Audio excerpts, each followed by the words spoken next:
राजस्व न्यायालयों में वर्षों से लंबित मामलों को कम करने के लिए सरकार लगातार मॉनिटरिंग और टारगेट तय कर रही है, लेकिन जयपुर जिले के आंकड़े सिस्टम की कार्यशैली पर सवाल खड़े कर रहे हैं। मार्च में 36 राजस्व न्यायालयों में 37,496 प्रकरण लंबित थे, जो कि जून तक बढ़कर 41,452 हो गए, यानी 3 महीने में 3,956 मामलों का इजाफा हुआ। अब सवाल यह है कि जब मुख्य सचिव स्तर से मॉनिटरिंग हो रही है तो पुराने मामलों के निस्तारण के निर्देश है, तो पेंडेंसी घटने के बजाय बढ़ क्यों रही है? इस पर देखिए हमारी खास रिपोर्ट। वित्तीय वर्ष राजस्व न्यायालय में लंबित मामलों को कम करने के लिए टारगेट तय किए गए हैं। मुख्य सचिव स्तर से मॉनिटरिंग भी हो रही है। सबसे पुराने मामले को प्राथमिकता से निस्तारित करने के निर्देश दिए गए हैं, लेकिन जयपुर जिले के आंकड़े बताते हैं कि 3 महीने में पेंडेंसी करीब 4,000 बढ़ गई है। एक तरफ कुछ न्यायालय लक्ष्य से कई गुना ज्यादा निस्तारण कर रहे हैं, तो कई न्यायालय निर्धारित लक्ष्य तक पहुँच भी नहीं पा रहे हैं। ऐसे में सबसे बड़ा सवाल यही है कि राजस्व न्यायालय में टारगेट की समीक्षा के साथ अब जवाबदेही भी तय होगी, क्योंकि जिला कलेक्टर संदेश नायक ने जून में निर्धारित 30 प्रकरणों के मुकाबले 227 प्रकरणों का निस्तारण किया है, लेकिन अतिरिक्त जिला कलेक्टर स्तर के कई न्यायालय निर्धारित डिस्पोजल से पीछे रहे हैं।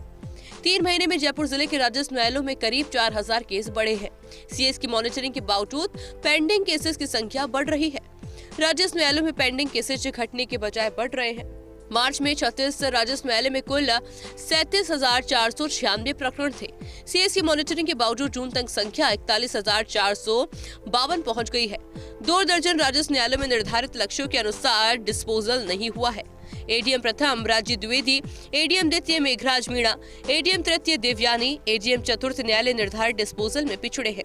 जून में एडीएम प्रथम ने 50 के मुकाबले 20 प्रकरणों का डिस्पोजल किया। एडीएम द्वितीय ने 30, एडीएम तृतीय ने मात्र 3, एडीएम चतुर्थ ने 14 प्रकरण का ही डिस्पोजल किया है। जिला कलेक्टर संदेश नायक ने जून महीने में निर्धारित लक्ष्य 30 के मुकाबले 227 प्रकरणों का निस्तारण किया। आंकड़ों के अनुसार सीएस के आदेशों को लेकर जिले में राजस्व अधिकारी गंभीर नहीं है। करीब 2 दर्जन राजस्व न्यायालयों में पुराने चिन्हित प्रकरणों का डिस्पोजल शून्य है।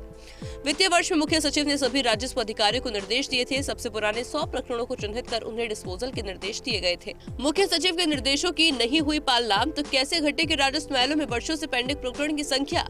फिर सवाल यही कि आखिर जवाबदेही तय होगी या नहीं।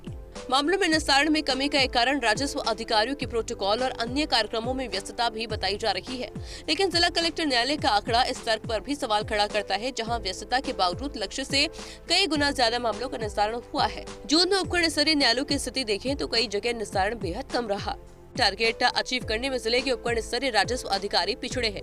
30 राजस्व न्यायालयों में से अधिकांश में टारगेट अचीव नहीं कर पाया। राजस्व मंडल के निर्धारित मापदंडों में ये भी न्यायालय पिछड़े हैं। जून के आंकड़ों के अनुसार उपखंड अधिकारी जयपुर प्रथम द्वितीय, बस्सी, चाकसू, चोमू, जमवा, रामगढ़, शाहपुरा, जोबनेर, माथुराजपुरा, रामपुरा, डाबड़ी, दूदू, मौजमाबाद, फागी उपखंड अधिकारी से टारगेट अचीव किया है। एक न्यायालय को माह में लगभग 60 प्रकरण का डिस्पोजल अनिवार्य है। 30 दावे और 30 प्रार्थना पत्रों का डिस्पोजल करना होता है। उपखंड अधिकारी आमिर, सांभर, किशनगढ़, रेनवाल, उपखंड अधिकारी जयपुर शहर दक्षिण, उपखंड अधिकारी जयपुर शहर उत्तर, एसीएम जयपुर प्रथम, जयपुर द्वितीय, एसीएम आमिर, सहायक कलेक्टर बस्सी, सहायक कलेक्टर सांभर, सहायक कलेक्टर चोमू, सहायक कलेक्टर फागी, सहायक कलेक्टर फास्ट ट्रैक आमिर, सहायक कलेक्टर फास्ट ट्रैक शाहपुरा, सहायक collector fast track Jamwa, Ramgarh, सहायक कलेक्टर फास्ट ट्रैक चोमू, सहायक कलेक्टर फास्ट ट्रैक दूदू पिछड़े हैं। जिले के सभी उपखंड स्तरीय न्यायालयों में करीब 35,000 प्रकरण लंबित है। जून में एसीएम फास्ट ट्रैक चोमू में 0, एसीएम फास्ट ट्रैक शाहपुरा में 1, एसीएम सांभर में मात्र 7 प्रकरण का ही डिस्पोजल हुआ है। जिले में 10 वर्षों से अधिक के 1500 प्रकरण, 5 में से 10 के 3400 प्रकरण, 1 से 5 वर्ष के करीब 10,000, 1 वर्ष से कम समय से करीब 16,000 प्रकरण अलग अलग न्यायालयों में लंबित है। दिलचस्प बात यह है कि सहायक कलेक्टर और फास्ट ट्रैक न्यायालयों में कोर्ट केस से जुड़े काम पर ही फोकस रहता है, फिर भी कई जगह निस्तारण बेहद कम है। फर्स्ट इंडिया न्यूज की पड़ताल में सामने आए कि आंकड़े सिस्टम के मॉनिटरिंग और जवाबदेही दोनों पर सवाल खड़े करते हैं। जयपुर जिले के 36 राजस्व न्यायालयों की बात की जाए तो पिछले 3 माह के आंकड़ों के अनुसार 4,000 से अधिक केसेज की संख्या बढ़ गई है, यानी कुल 37,000 के करीब राजस्व प्रकरण जिले में पेंडिंग थे, जो अब बढ़कर 41,000 के करीब पहुंच गए हैं। ऐसे में राज्य सरकार के आदेशों को राजस्व अधिकारी कितनी गंभीरता से ले रहे हैं, इसका अंदाज़ा इन आंकड़ों के आधार पर ही लगाया जा सकता है, और इस गंभीरता के आधार पर किस तरह से राजस्व न्यायालयों में पेंडेंसी कम होगी। कैमरा पर्सन घनश्याम के साथ Dinesh Kasana, first India news, Jaipur.